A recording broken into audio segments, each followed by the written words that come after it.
皆さんこんにちは。高専に関する様々なリアルをお届けするチャンネルへようこそ。ナビゲーターのケンジです。こんにちは、みさきです。今日も視聴者様に普段なかなか表に出ない、でもとっても大切なテーマについて深くそして楽しくお届けしていきますよ。さて、今回のテーマなんだけど、ズバリ高等専門学校、そういわゆる高専に通う学生の保護者の皆さんのコミュニティとコミュニケーションについてなんだ。素晴らしいテーマですね。高専って一般的な高校とは全く違ったユニークな教育環境、そして超専門的なカリキュラムを持っているんですよね。だからこそ保護者の皆さんがどうやって情報を集めて、どうやってお互いにつながり合っているのか、その実態って実はものすごく奥が深いんです。そうそう。マスメディアが絶対に報道しないような高専ならではの構造的な特性から、学校の公式連絡システム、さらには LINE オープンチャットや SNS の裏話、そして一番気になる寮生活の人間関係トラブルへの対処法まで、今日は丸ごと全部解説しちゃいます。はい、お互いにそんなことまでと驚くようなリアルな実態が盛りだくさんですので、ぜひ最後までじっくり楽しんでご覧くださいね。まずは今回の解説の全体像をギュッとまとめたエグゼクティブサマリーからいってみよう。みさきさん、今回の調査分析で特に注目すべきポイントってどこなのかな？はい、今回の調査で明らかになった大きな発見は、高専保護者のコミュニケーションが実は単一のツールではなく、非常に高度な多層的ハイブリッド構造で成り立っているということです。多層的ハイブリッド構造、なんだかすごくかっこいい響きだけど、具体的にはどういうこと？具体的にはですね、学校からの一斉連絡システムのような公式デジタルインフラが基本にありつつ、保護者同士が直接つながるための教育講演外のアナログな支部活動、さらには LINE のオープンチャットや SNS などの非公式なデジタルサードプレイスの3つが、お互いに足りない部分をきれいに補い合っているんです。なるほどな。それぞれに得意なこととどうしてもカバーできない穴があるから、それをいろんなツールや組織で埋め合わせているんだね。その通りです。例えば公式システムは個人情報保護の観点から保護者から保護者への連絡ができませんが、そこを支部会や LINE のオープンチャットが補完しているんです。この後それぞれの具体的な中身や舞鶴高専や沼津高専などの個別具体的な事例を交えながらじっくりと深掘りしていきますので、どうぞお楽しみに。よし、ここからは各論に入っていこう。まずはそもそも高専ってどんな学校なのっていう根本的なところからだね。これ普通の高校と何が一番違うの？そこが全ての始まりですよね。情報サイト高専ってどんなところの解説記事によると、高専は15歳という非常に早い段階から5年一貫、専攻科を組めると実に7年間もの専門教育を行う極めてユニークな高等教育機関です。5年間って普通の高校3年と大学2年分がドッキングしたような感じだよね。15歳でもう自分の進路をある程度決めて専門分野の勉強を始めるってことか。そうなんです。学校のシステム自体も高校より大学に近くて、単位制が導入されていたり、途中で専門分野を変える転科制度があったり、指示通り早い段階でのキャリア決定が求められます。なるほどな。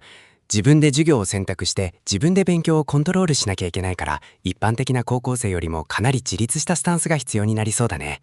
保護者としても高校のつもりで接していると戸惑うことが多そうだ。高専といえばよくネットとかでもテストがやばいとか留年する人が多いなんて噂を耳にするんだけど、これって本当なの？残念ながらそれはかなりリアルな真実なんです。学習塾テクノゼミのブログ記事によると、多くの高専ではなんと年間平均60点未満が赤点、つまり不可とされてしまう非常に厳しい評価基準が適用されているんですよ。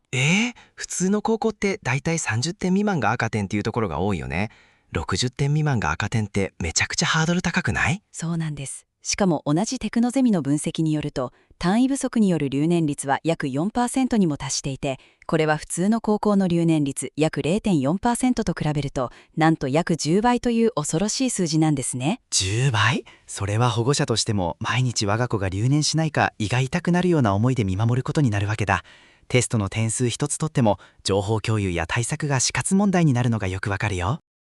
さらに高専って通っている子たちの住んでいる場所もバラバラだったりするよね。これが保護者のつながりにくさにも関係しているのかな。まさにそこが大きな課題なんです。長野工業高等専門学校、通称長野高専の講演会の活動紹介ページなどを見てもわかる通り、高専はとにかく学区が非常に広域なんです。確かに県をまたいで通う子もいれば、新幹線や電車を何本も乗り継いで通う子、あるいは学寮、つまり寮に入る子もたくさんいるよね。そうなんです。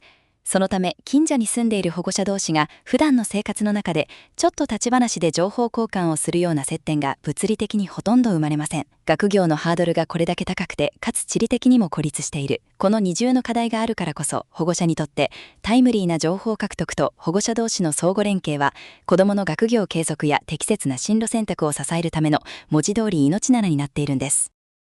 なるほど。そんな孤立を防ぐために学校側もいろんな連絡システムを用意してくれてるんだよね。はい。学校と保護者を安全に結ぶ公式なデジタルインフラとして、現在多くの高専で民間の一斉連絡システムが導入されています。代表的なものとしては、桜連絡網が有名ですね。あ、それ聞いたことある。桜連絡網 .jp の公式ホームページでも紹介されているけど、結構多機能なんだよね。その通りです。緊急連絡はもちろん、お便りのデジタル配布、欠席遅刻連絡の自動化、さらには保護者が普段使いしている LINE や専用アプリ、E メールといったマルチチャンネルで通知を受け取れる仕組みになっています。これによって保護者の利便性が劇的に向上しているんですよ。紙のお便りだと子供がカバンの底でくしゃくしゃにして出し忘れることがよくあるからね。デジタルで直接保護者に届くのは本当にありがたい。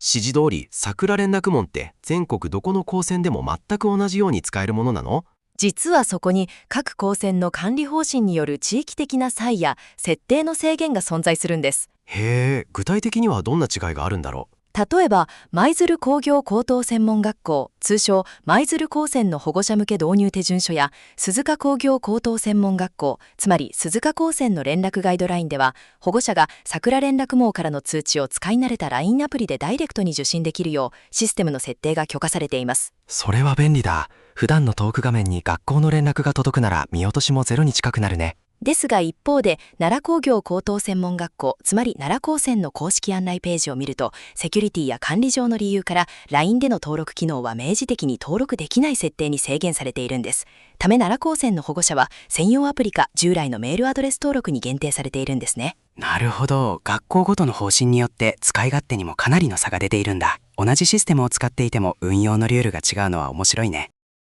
学校によってはもっと独自にシステムを作り込んでいるところもあるって聞いたんだけど。そうなんです。素晴らしい例として挙げられるのが沼津工業高等専門学校、いわゆる沼津高専の取り組みです。沼津高専では K メールと呼ばれる独自の保護者等連絡用メール配信システムを構築して運用しているんです。独自の K メール、それは一体どんな特徴があるの？沼津高専のシステム案内によると、この K メールは学校公式の事務連絡だけでなく PTA に相当する教育講演会からの発信も完全に統合されているのが最大の特徴です。成績通知表の発送時期以外にも、保護者宛ての各種通知や学年、学科、部活動単位の細かな連絡、自然災害時の緊急指示、さらには教育講演会自体の活動連絡にも直接活用されているんですよ。学校と保護者会が別々に連絡を送るんじゃなくて、一つの窓口に統合されているのは、情報が整理されて保護者にとっても非常に分かりやすいね。素晴らしいアイデアだ。ここまで公式システムについて聞いてきたけど、公式があるなら保護者の悩みは全部解決しそうな気もするんだけど、何かデメリットとか限界ってあるのかな？鋭いですね、ケンジさん。実は公式システムには絶対に超えられないセキュリティと個人情報の壁があるんです。桜連絡網 .jp の使用や運用ルールを見てもわかる通り、公式ツールは個人情報保護の観点から学校から保護者への一方交通、または保護者から学校への双方向に限られていて、保護者から他の保護者への直接的なアプローチは完全に制限されているんです。なるほど。今度のテストの範囲、うちの子よく分かってないみたいなんだけど、誰か教えてみたいな保護者同士のざっくばらんなやり取りは公式システムでは絶対にできないんだね。その通りです。だからこそ、後世の保護者たちは公式システムだけに頼るのではなく、この後お話しする教育講演会のリアルな組織や LINE オープンチャット、SNS といった非公式な互助コミュニティを自発的に作って、その限界を賢く保管しているんです。じゃあその補完する存在の筆頭、教育講演会の活動について詳しく聞いていこう。これって普通の学校の PTA みたいなものだよね。役割としては近いですが、高専の教育講演会は広範囲から集まる保護者を地域や専門ごとに結びつけるために、ものすごくシステマチックな支部活動を展開しているんです。システマチックな支部活動。例えばどんな感じなのかな？長野高専の講演会規約や活動紹介を参考にすると、長野高専では長野県内をなんと14の支部に細分化して組織しているんです。さらに県外から入学してきた学生の保護者に対しても、自分の都合や好みに合わせて希望する支部を選択できるようなとても柔軟な運営を行っているんですよ。14もの支部に分かれているんだ。それだけ細かく分かれていれば、自分の住んでいるエリアに近い先輩保護者や同級生保護者を見つけやすそうだね。その支部ごとに年数会、支部会っていう集まりがあるんだよね。どんなことを話し合っているの？支部会はただ集まるだけではなく、時期や目的に応じてものすごく緻密にコミュニケーションが設計されているのが面白いところなんです。情報サイト高専ってどんなところの役員経験者によるレポートによると、まず春から初夏にかけて行われる前期支部会では、主に新入生の保護者を対象として通学経路や居住地域ごとのグループで雑談を行う時間がメインに設定されるんです。通学エリア別でグループを作るんだ。新入生の親御さんって最初は右も左もわからないから、近所に住んでいる在校生の親御さんがいるだけで心強いよね。まさにそれが狙いです。この雑談時間を通じて、毎朝の通学電車の混雑具合はどうとか、もし災害や電車の遅延があった時どうやって帰宅させているといった公式のパンフレットには載っていない極めて実践的でローカルのアドバイスが活発に共有されるんです。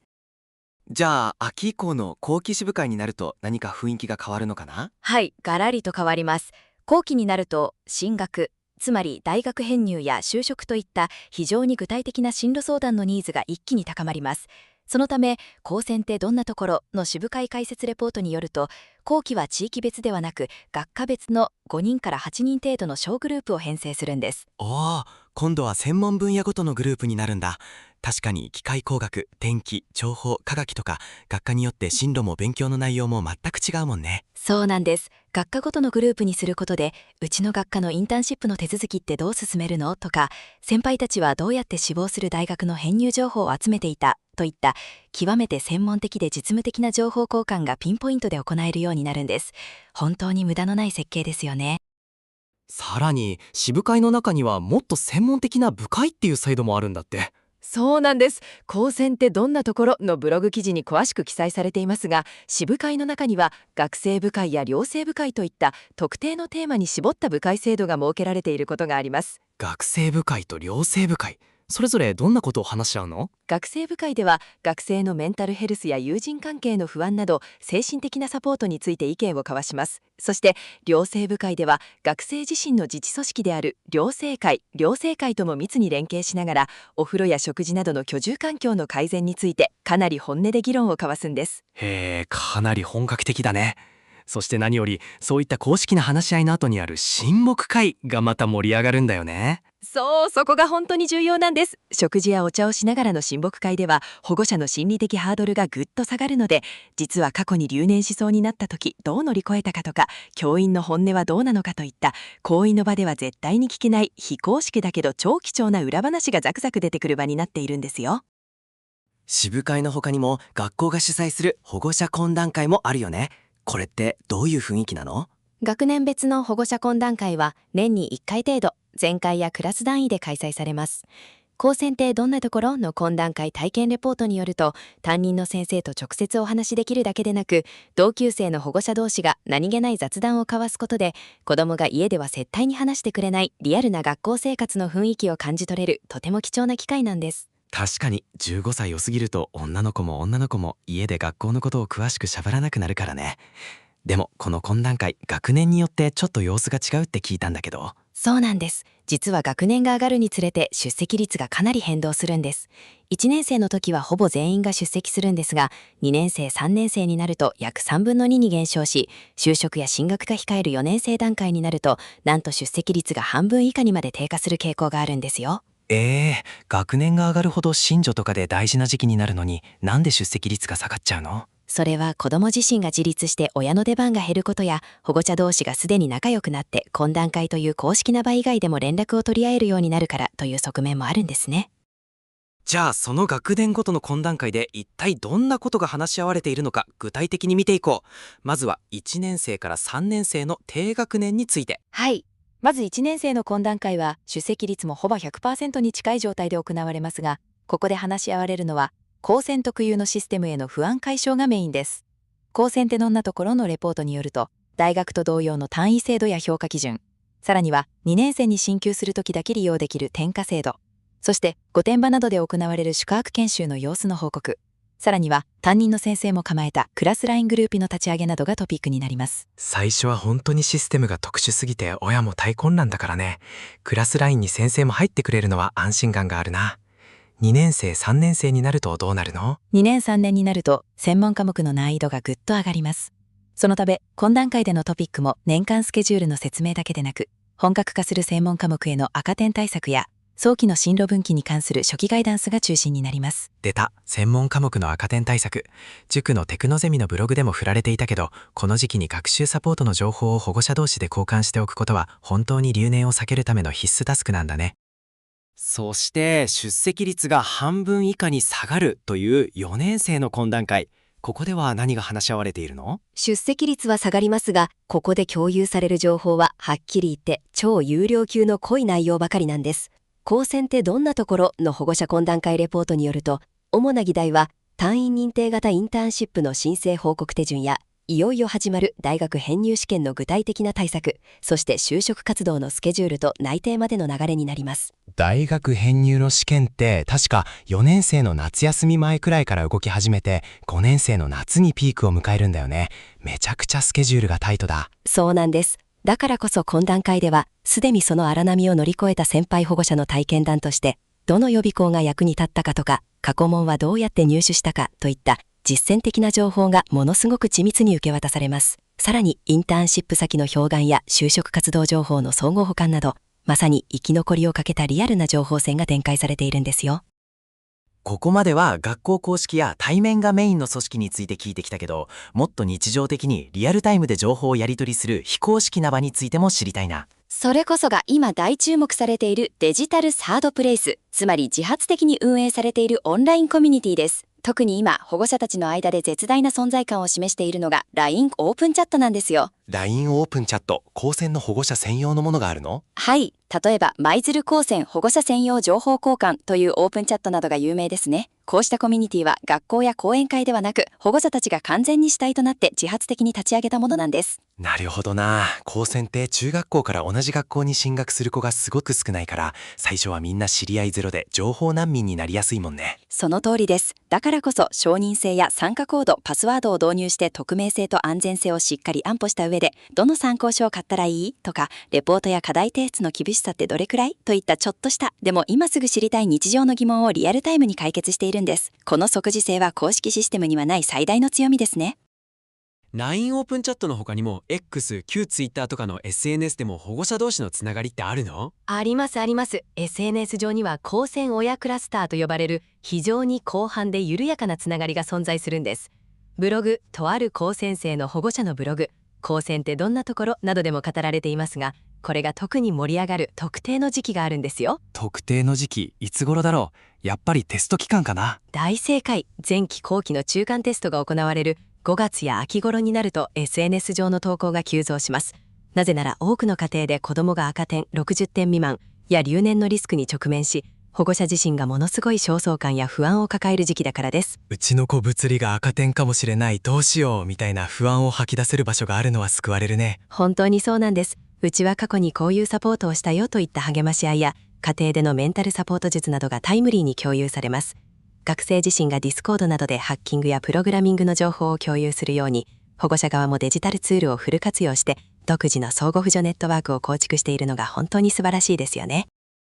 さあここからは多くの高専保護者にとって最大の関心事と言っても過言ではない学寮での生活について踏み込んでいこう。寮生活は子どもたちが親の戸を離れて自立する素晴らしい機会である一方、最もトラブルが発生しやすく、保護者の関心が非常に高い領域ですね。まず寮と保護者あるいは子どもたちの間の連絡ってどんな風に行われているの？学生たちは入寮するとすぐにフロアごとの LINE グループなどを自分たちで構築して、点呼や日常の連絡をデジタル上でスマートに処理しています。一方で寮から保護者への公式な連絡は沼津高専や長岡技術科学大学の付属である長岡工業高等専門学校、いわゆる長岡高専の寮生活の手引きなどを見ると、主に週末や長期休暇時の帰省や外泊手続きを中心に DX 化が進んでいることがわかります。 DX、デジタルトランスフォーメーション。具体的にはどんな風になっているの？例えば沼津高専では救急術外泊血色調査ホームズを用いて毎週デジタルで提出することを義務付けています。また長岡高専では低学年の保護者に対して電子届出システム上で保護者メールアドレスの登録を必須とし、子どもの外泊や帰省の行動を可視化しています。さらに万が一の規律違反や体調不良で即時利療、つまり大量処分や療養勧告が命じられる場合は、神山丸ごと高専の両規則や新居浜工業高等専門学校、いわゆる新居浜高専の保護者案内にもある通り、寮のスタッフから保護者へ直接の緊急連絡が行われる厳しい仕組みも整っているんです。